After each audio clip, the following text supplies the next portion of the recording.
यांची इतकी पोटतिडक आहे यांना, मराठ्यांचा इतका द्वेष आहे ना, मराठ्यांच्या लोकाला काय दिलं यांनी ते बंद पाडायचं, आणि यांना जितक्या जितक्या वेळेस दिलं तितक्या वेळेस मराठ्यांनी कधीच विरोध केला नाही. आता प्रमाणपत्र काढायला सुरुवात आहे. मला आता येता गाडीत सांगितलं परळीतले तुमच्या तालुक्यातले प्रमाणपत्र देत नाहीत. त्या तहसीलदारकडे त्यांच्याकडे आता इथून गेल्यावर बघतोय कसं काय प्रमाणपत्र देत नाही, नोंदी शोध देत नाही. त्याला काय याच्यासाठी आणलं की इथं मला जर तुम्ही तिकडं काही सांगितलं तरच मला माहित होईल ना. परळी तालुक्यात प्रमाणपत्र जाणून बुजून दिले जात नाहीत किंवा नोंदी शोधल्या जात नाहीत. आमच्या भविष्याच्या आड एकाही अधिकाऱ्याने यायचं नाही. तर चौकशीचे फेऱ्यात जर घेतलं ना आयुष्य बरबाद करून टाकील मी.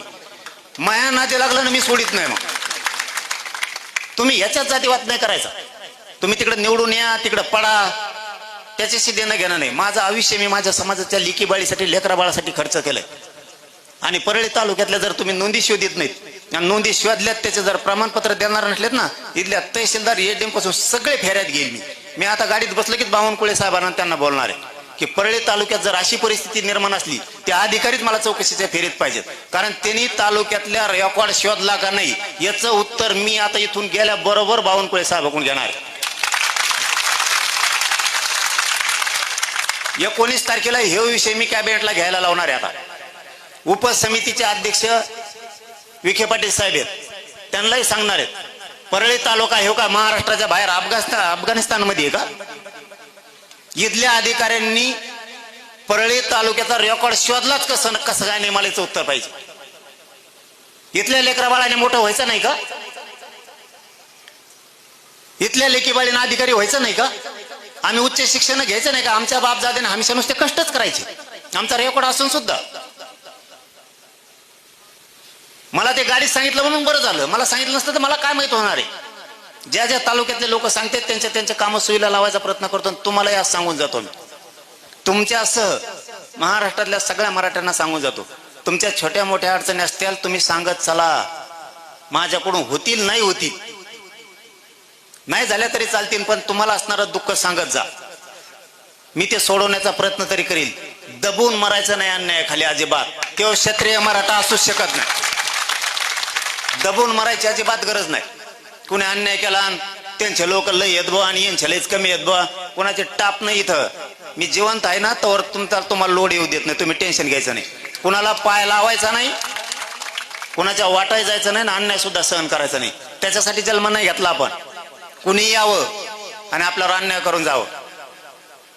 तुम्हाला काही संकट आले सांगत चला. माझ्याकडून नाही सुटलं तरी चालन. माझं दुःख तुम्हाला माहित झालं पाहिजे, तुमचंही दुःख मला माहित झालं पाहिजे. नका सुटू देऊ आपल्याकडून, पण आपल्याला एकमेकाचं माहित झालंच पाहिजे. आपल्याला हे काम करावं लागणार आहे.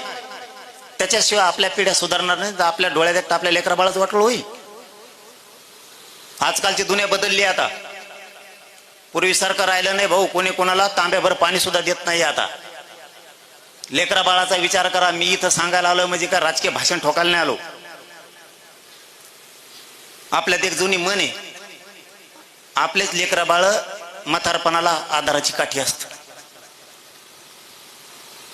तुमचं जर एखाद्या दुखायला लागलं ना आणि तुम्ही दवाखान्यात कुठं जर गेलात ना, तुमचं पोरग किंवा पोरगी पळत येऊन तुमच्या तोंडावरून पाठवून हात फिरीन. कोणचा नेता हरामखोर येऊन तुमच्या पाठवून हात नाही फिरेणार. तुमचे लेक बाळ येणार आहे, तुमच्या डोळ्याचं पाणी पुसणार आहे. तुमचं पोरग तुमच्या डोळ्याचं पाणी पुसणार आहे. ज्या नेत्यासाठी तुम्ही पळतायत ना ते दवाखान्यात पैसे तर देणार नाही, पण बघायला सुद्धा येणार नाही तुम्हाला तुमचं किती दुखतंय. त्यामुळे शहाण्याच्या भूमिकात राज्यातले मराठी सगळे या. आपलेच लेकर बाळ लेकी बाळे मोठे करायसाठी ताकदी लावा आणि पोरांनी कामाला जात जा. आपले पोरं थोडं शिकलं ना शेताकडे फिरकत सुद्धा नाही. अरे आपण क्षत्रिय मराठ्याचा खानदानी धंदा आहे शेती. शेतीत जाऊन बापा बरोबर काम करायला कशात लाज वाटते तुम्हाला? 10वी 12वी शिकत 20-25 रुपये ते काळाच्याच मानतो कुंकून काढू. डोंगर चेटी फाटलेली ती बेल्ट लावित आहे आणि नुसतं गावात हिंडत आहे कामा धामाचं. यांना फटकायचं मावशा उद्यापासून. आपल्या पोराला सवय लागल्या पाहिजे. आपला बाप शेतात काम करतो ना, कचा कस शेतात जाऊन बापाच्या हाताखाली काम करायचं. अजिबात लाजायचं नाही. आपल्याला काय म्हणतात लोक माहितीये का, आपण काम करू नये म्हणून. किंवा आपण आईबापाला मदत करू नये, शेतात काम करू नये म्हणून आपल्याला बोलता बोलता बोलून जातात। सगळ्यात जास्त पोरं महाराष्ट्रात पारावर बसत असतील तर मराठीचे, सगळ्यात जास्त पोरं मराठ्याच्या पारावर बसतात, मंदिराच्या कोपऱ्यात चौकात। आणि कुठं कामाला चालला की ते दुसरी अवलाद येते, ते म्हणतो ओ तू कामाला, पाटील कामाला, पाटील म्हणलं की 150 कप चहा सांगितलाच। कंड याला 12 माकडाचा किडा याला मोठा, पाटील म्हणलं की 150 कप चहा सांगितलाच। कामान धामच नुसते फुकटच्या मोठ्यापणात जगायला लागलो आपण, खोट्या प्रतिष्ठेत। खोट्या प्रतिष्ठेत जगायचे दिवस मायबापावर राहिले नाहीत आता। कोणी आपल्याला काही म्हणला म्हणून आपण कामाला जायनात, तू लय शिकला कामाला जातो काय आता, मग कामाला नको जाऊ तर काय नांगर नको म्हणा। आणि ज्याला वाटतं ना कामाला जाऊ नये तुम्ही लय शिकलात, त्याला म्हणा रोज 500 रुपये रोज दे जाय, तुझ्या जवळच बसून राहतो। बरबाद आपण व्हायलो, सांगणारा नाही व्हायला लागला, कष्ट करायला लागला बाप आपली माय, आपल्याला चांगले दिवस येवात म्हणून। आणि आपण मोटरसायकलला किक मारायची, 50-50 रुपयाचं कोणाकडून पेट्रोल टाकायचं काय, निघाला शहराकडे। तुमचं शहरात काय काम आहे, कशामुळे जाता तुम्ही, विनाकारण कशामुळे हिंडता? तुम्हाला नाही काम करायचं ना, शेतात जाऊन लिंबा झाडाखाली झोपा जा आई बापापाशी। पण इकडं भंगार लोकांसंग हिंडलं की त्या भंगाऱ्या संघ 10 रुपयाचा नाद लागतो, मग आपण पुन्हा व्यसनाच्या आहारी जातो। रिकामं डोकं ठेवू नका। बाप जर आपला दूध एकायला जात असला शहरात, त्याच्या हातातल्या कॅन्डी तुम्ही घ्या, त्यांना सांगा तुम्ही घरी बसा, फक्त दूध काढी जा, मी इकून येतो। ह्यो बाजार बसतो मथर येऊस तर, मथर तिकडेच मोटरसायकल वरगडून पडत। आपल्या पोरांनी डोके ठेप्यावर आणा। आपल्या समाजाने आता 2 वर्षात मी बघतोय मराठ्याच्या विरोधात भांडणं करायचे कमी केले। मराठी एकमेकावर केस सुद्धा करेनात आला। आपल्या अधिकाऱ्यांपासून सगळा वर्ग, राजकारण्यापासून व्यावसायिकापर्यंत, उद्योगपतीपासून सगळे एकमेकाला आता मदत करायला लागले। आपण सुद्धा बदललं पाहिजे ना। आता मला सुद्धा, मी आरक्षणाचं एवढं काम करतो, मला बी घोड्याला येते, तुम्ही मीडियावर बघत असतात, पण मी आपल्या विरोधात आपली शक्ती वापरत नाही। आपला आहे ना देवदी, एक ना एक दिवस त्यालाच पश्चाताप येईल आणि तो गप्प बस। आणि मला बोलल्यावर मराठ्याचे पोट्टे दम खात नाही, काय लिहित कुठं बसलेले असते, अशी कमेंट टाकत 15 दिवस माणूस भाकर खात नाही, इतकी घाणशी देते। ते जे माझ्या विरोधात बोललं ना ते वेगळंच दिसतं, त्याच्यानंतर 15 दिवसांनी त्याचा कलर, आधी जर गोरा असला तर काळा खाप फाडलेला दिसतो। कारण ते वाचू वाटत नाही, कारण ते खौडले तर बसल्या बसल्या लिंबा झाडाखाली बसतो, कुठं येड्या बाबळीत बसतं, इतकं घाण लिहितं ते वाचलं का 15 दिवस जेवतच नाही। मला वाटतं आपण आपल्या विरोधात ताकद व्हायला घालायची नाही, आपल्याला खूप मोठा संघर्ष करायचा। आणखी आरक्षण झालं म्हणजे सगळे विषय संपले असं नाही। आरक्षणातून आपले पोरं उच्च शिक्षण घेतील, नोकऱ्याला लागतील। आपल्याला आता व्यवसायाकडे सुद्धा वळणं गरजेचं आहे। आपल्या पोरांनी व्यवसाय करणं खूप गरजेचं आहे। सगळ्यांनी व्यवसायात उतरायचं, रात्रंदिवस कष्ट करत जायचं, पण 500 रुपये कोणा घरी कमवून न्यायचे कष्टाचे। आई बापाला आधार होणार। तुम्ही किती शिकलेला असू द्या, नोकरीला लागायची वाट बघताय तुम्ही, ती लागन तवा लागन तवर मधल्या काळात काम करत जायचं। आपल्यावरती सरकार इतकं कोपलंय, आता शिक्षक भरती होणार आहे। आता ह्या शिक्षक भरतीत 15,000 शिक्षक आपल्या बाहेर काढायला लागले। एसीबीसीचा ऑप्शनच दिला नाही, मग आरक्षण कशाला दिलं? मायबाप माझे सगळे अडाणी मराठे आणि शिकलेले मराठे सगळेजण समजून घ्या, समाजावरती किती खोटी प्रतिष्ठा लादली जाती, समाजाला किती आपल्या येड्यात काढलं जातंय। 6 ते 7 कोटी मराठ्यांना जर येड्यात काढत असले तर आपली सुद्धा शक्ती पाहिजे त्यांच्यावर दबाव आणि दरदरा ठेवण्याची। आता मी दादा भुसे साहेबांना पाठीमागच्या आठवड्यात फोन करून सांगितलं, आणि उपसमितीकडेच ते विषय येतो म्हणून विखे पाटील साहेबांना सांगितलंय, एसीबीसीच्या मार्फत होणारी 15,000ची माझी जी भरती शिक्षकाची, एक जर त्याच्यातला बाहेर निघला की तुम्हाला मी रस्त्याने फिरून देणार नाही, गोट्याने झाली। आता सांगितलंय त्यांनी, आम्ही एसीबीसीचा ऑप्शन ओपन करून देतो। समाजाचं काम करताना बारीक बारीक गोष्टीवर लक्ष ठेवायला लागतंय, नाविलाज आहे। आता एमपीएससीचं आंदोलन सुरू होतं, मी जर जातीवादी असतो तर गेलो असतो तिथं. सगळ्या जातीचे पोट्टे होते तिथं, त्यांना बसूनच देत नव्हते. ते ह्या गल्लीतून पळले का पोलीस त्या गल्लीतून पळायचे. आणि त्या पोराचे फोन सुरू झाले आम्हाला, ते म्हणले रच्चेच आम्हाला उचलून टाकेले 10-11 जणाला, आणि 11 जणाला नुसतं उभा केलं म्हणले. काहीच केलं नाही, फक्त उभा केलं. आता त्या मुंग्या लागल्यावर नुसतं टांगड्या आलीत असेल ती, मग आता उभा केलं म्हणल्यावर त्यांचे इतके हाल केले ना, नुसते पोलिस गल्लीनं मागं पळत होते. त्या पोरांना सांगितलं फक्त पाटील एक दिवस या, एक दिवस आल्यामुळं तुमच्यामुळं जर आमचं कल्याण झालं तर चांगलं आहे. म्हणलं ठीक आहे, आता घरी जाऊन झोपूस तर मी गेलो नाशिकला. म्हणलं जाऊ तिथं. म्हणून आम्ही नाशिकहून शिर्डीहून गाड्या वळलेल्या अशाच पुण्याला गेलो. म्हणलं आता कोणते कोणते पोलीस येतात काय काय करतात मी बघतो, पण तुम्हाला न्याय दिवस तर मी काय गप्प बसत नाही. बघा त्या पोरांच्या नशिबानं तरी किमान सरकार एक शब्दही बोलत नव्हतं, आणि त्या पोरांचे फोन सुद्धा उचलत नव्हतं. पोरी तर इतक्या रडत होत्या. एका पोरीचा फोन आला, ती म्हणली मी फाशीच घेणार. त्यांची चूक नाहीये ती. आई बापाने किती कष्ट करून 10 वर्ष त्यांना शिकले, आणि नेमका अधिकारी PSI व्हायच्या टायमाला त्यांना जर तुम्ही लिंकच ओपन करून देणार नसले तर त्या लेकराला आई बापाने शिकून उपयोग काय झाला. मी त्या पोरांना पहिलं सांगितलं मरू नका यार, कोणी मोठी पदवी मिळायची तर लहान मिळेल, पण कोणी मरायचं नाही.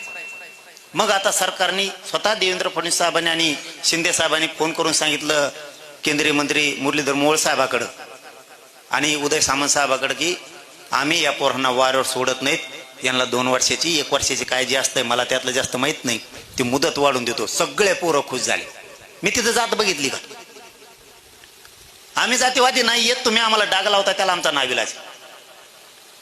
आज त्या सगळ्या लेकराचं कल्याण होईल, सगळे PSI होतील. असे कित्येक तरी प्रश्न त्यांनी, आपण एकजूट जर नसलोत ना तर ते डाव साधतात आणि आपल्या लेकराचं वाटोळं करतात. मी होऊ देत नाही ती, त्यांना चांगलं माहीत झालेलं आहे ही ज्या ज्या गावात जाईल, ज्या ज्या तालुक्यात जाईल, ज्या जिल्ह्यात जाईल, त्या दिवशी मराठी आणि आमच्या माय मावल्या कामाला जात नाहीत, अख्खे जमत येत. त्यामुळे त्यांना तुमची भीती वाटते, मै नाही, आपली तेवढीच भीती एक फक्त, बाकी नाही. त्यांना तेवढंच भे वाटतं फक्त, बाकी जास्त भे वाटत नाही. कारण मी सांगतो एकदा गोडीनी फोनवर आणि दुसऱ्या बारीला लावतो घोडे, 2च काम असतात आपल्याला. त्यामुळं ते तेवढ्यालाच फक्त भीतेत. तुमच्या ताकदीमुळेच मी समाजाचं कल्याण करू शकतोय. माझी एक अपेक्षा आहे तुमच्याकडं, असेच एकजूट राहा. 6 कोटी समाज आपण 100% त्यांचं कल्याण केल्याशिवाय गप्प बसत नाही. राजकारणी आपल्याला कधीच मोठं करणार नाही. करायचं असतं तर 75 वर्ष लागलेच नसते. ते शब्द आहेत तुमचा आम्ही विकास करू. आता 72चे पोल आहेत होते लाईटचे, दुष्काळातले आणखीन बदलेलेच नाही. काय विकास करतोय कोणाला माहित. तेच खड्डे आहेत. आपल्याला आपले घरादारापासूनचे लेकरं सुधारावं लागणार आहे, आणि ती लढाई आपल्याला कडेला लावायची. त्यामुळे पुढच्या काळात सुद्धा तुम्ही सगळेजण एकजूट राहत जा. कुठल्याही परिस्थितीत एकजूट फुटू द्यायची नाही. हाक मारली लगेच कामं धंदे सोडून दे जायचे, आणि सगळ्यांनी एक जीवानं एकत्र येत जायचं. मी जर जातीवादी असतो तर ते बाबा दिसले म्हणून माझ्या ध्यानात आलं नाही, मला थांबलं होतं. आता महादेव भैया मुंडेंचं प्रकरण मी उचलत नसतं. कोणाचं तरी लेख बाळ आहे त्याच्या डोळ्यात पाणी, एवढंच बघितलं. हे मराठ्यांचे आमच्यावरती संस्कार आहेत. तिच्यात आम्हाला जात दिसत नाहीये, तिचे आम्हाला लेकरं दिसते सोन्यासारखे, तिच्या डोळ्यातलं पाणी दिसतंय, तिला आलेला वनवास तेव्हा आम्हाला दिसतो. आणि तिचा वनवास कमी झाला पाहिजे. कमीत कमी तिला वाटलं पाहिजे माझ्या पश्चात का होईना मी माझ्या नवऱ्याला न्याय देऊ शकले. म्हणून त्याच्यात आपण SIT पण गठीत करायला लावली. जो मुख्यमंत्री भेटत नव्हता त्यालाही ठेप्याला आणलं. आपण कधीही आपल्या जीवनात जातीवाद नाही करत. आणि तुमच्या परळीतले सगळ्यात जास्त वंजारी बांधवाचेच काम येतात माझ्याकडे, तुम्हाला माहित नसेल एखाद्या सगळ्यात जास्त. आणि आपण सुद्धा अंतरवालीत आला ना त्या दारात वापस पाठवित नाही. मला जितकी ताकद लावता येईल तितके लावतो मी, पण त्याला न्याय देतो. काही काही तर माझ्या परस्परच प्रश्न सोडून घेतात. काही काही इकडूनच म्हणतात मी जरांग पाटलाकडे जाईन, मग तोवर तो इकडे मिटलं हो त्याचं. काही काही तर इकडंच. मग त्यांचे कोणी असते ना डबडे डुबडे, ते नेते फिते कोणी असते ते लगेच मग तिकडं घाल जातो, तिकडून नको जो मी इकडेच करून देतो. तो काम होतंय ना, जाऊ दे घे जा मा नाव काय त्याला. तर मी उतरलं का कुठल्या मॅटर मध्ये मी टेकवितोच खाली त्याला. तो नेता असो नाही तर ते बारीक असो नाही तो मोठा असो, आपण कोणाच्याच नादी लागत नाहीत. पण नादी का लागला वाकडा तिकडाच करतोय, झालाच जवळपास. आपल्याबद्दलच असतं भाऊ. नादी लागलं ना सोडत नसतो मी. तुम्हीच मजा करा, तुम्हीच राजकारण करा, फक्त माझ्या समाजाला त्रास देऊ नका, एवढीच माझी अपेक्षा आहे. आयुष्यभर सत्ता तुम्हीच भोगा, काही घेण देण नाही आम्हाला त्या राजकारणात हेच करणार. आम्ही तुमच्या सोबत, हे सुद्धा छाती ठोकून सांगतो. पण माझ्या मराठ्याला त्रास नाही द्यायचा, मग ते कोणचा कोपरा असू द्या महाराष्ट्रातला. आपण उभाच आहेत, तुम्ही काळजीच नाही करायची. फक्त लेकरं बाळ शिकवा आणि एकजूट राहा, हे दोनच मी तुम्हाला हात जोडायसाठी इतक्या लांबवलोय. लेकरं बाळ शिकवल्याशिवाय पर्याय नाही. आता आरक्षण मिळालंय, पोरांना खूप शिक्षण घेऊ द्या. कुणबीचे प्रमाणपत्र काढा. कुणबी म्हणजे शेतकरी, काही लाज नाही त्याच्यात. चांगल्याकडे आहेत, आपण तर लय गरीब आहेत. प्रमाणपत्र काढा सगळेजण. नसल तर शोध मोहीम सुरू करा. परळी तालुक्याला आजच सांगून जातो मी, परळी तालुक्यात जेवढे मराठी आहेत तेवढ्या मराठ्यांना फोन करून सांगा एकमेकाला, तुमच्या तालुकाभर पाहुणे असणार आहेत, तुमच्या गावातला रेकॉर्ड शोधा म्हणून. ग्रामपंचायत मध्ये रेकॉर्ड आहे, पोलीस पाटलाकडे रेकॉर्ड आहे, तुमच्या जन्म मृत्यूचा तिथं पण पुरावे. तुम्ही 33-34चा रेकॉर्ड शोधा, जुन्या राष्ट्रीय शोधा. आणि इथं कुठंच नाही सापडलं, तहसीलचा पण रेकॉर्ड आहे. तुम्ही रजिस्टर ऑफिस मध्ये जा, तिथं पण रेकॉर्ड आहे.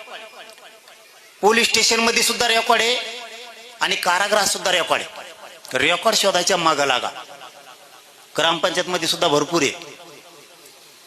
सरपंचाला ग्रामसेवकला कामाला लावा रेकॉर्ड शोधायचे. आणि कुठं इथं नाही सापडला तुम्हाला कुठंच, तर आपल्या प्रत्येकाच्या घरात पेट्या आहेत. पेट्या कळत आहेत तुम्हाला का नुसत्या निवडणुकीच्याच कळत आहेत? प्रत्येकाच्या घरात पेट्या आहेत आपल्या आज्याच्या पंजाच्या. त्याच्यात रजिस्टर आहेत बघा ठेवल्या, जुन्या 5 रुपयाच्या 10 रुपयाच्या पूर्वीच्या. त्या फारसी असत्यान, उर्दू असत्यान, त्या मोडी लिपीत असत्यान. त्या रजिस्टऱ्या बाहेर काढा. इथून गेलं की पेट्या सापडायला सुरू करा. तुमच्या बिल्डिंगला काही किंमत नाही तुम्ही बांधलेल्या, इतक्या त्या पेटीला किंमत आहे, कारण त्याच्यात सोन्यासारखा खजाना आहे. त्याच्यात आपल्या लेकरा बाळाचं चंद्र सूर्य आहे तोपर्यंत कल्याण होणार आहे. त्याच्यात नोंदी आहेत कुणबी असलेल्याच्या. देवस्थानाचा रेकॉर्ड शोधा. तुमचं देवस्थान जुनं असणार आहे वैद्यनाथाचं.